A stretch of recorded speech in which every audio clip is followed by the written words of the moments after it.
Hey there, welcome to day 43 of our Be a Better You annual challenge. Sharon Horne-Ellstrom here. And today we are talking about confidence, of course. This whole month, we're focusing on the area of the life framework that is confidence. We're using the 9-part life framework that I use and have used since 2021. I started using it.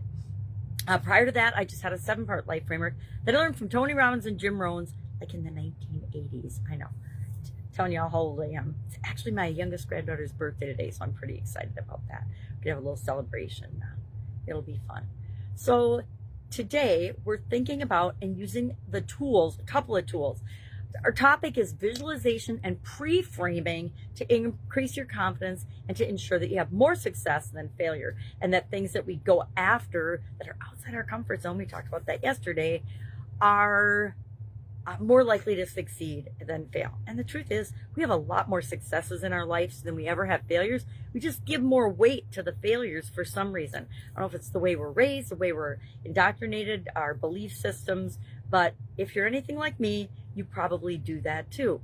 Time you have a mistake or a failure, you're like beating yourself up until you take a deep breath and say, okay, wait a minute, that just happened. What can I learn from it? So it's just a stepping stone to the next thing that I want to do, or two, making another go at or another run at the thing that I tried in the first place that didn't work out 100% the way I wanted it to.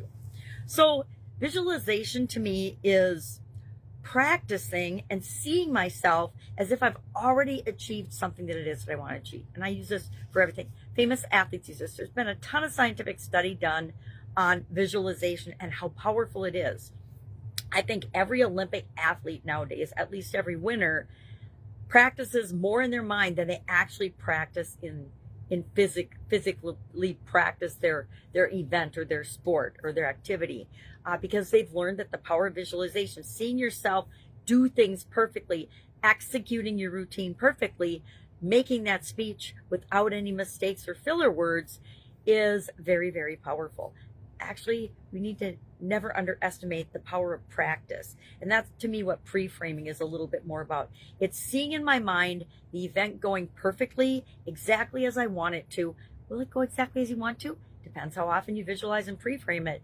I have found that the more I visualize, the more I pre-frame it, the better I feel about my visualization of the event, the more those two match in actuality, and when it comes time to showing up in my world or manifesting or whatever word you want to use. So another tool we're going to use today is the question, who am I? And this is a little bit of a different tweak on this comfort zone thing. Who am I without my fear exercise? And so I asked myself, if I weren't afraid of anything, and guess what? I'm afraid of stuff. We're all afraid of things.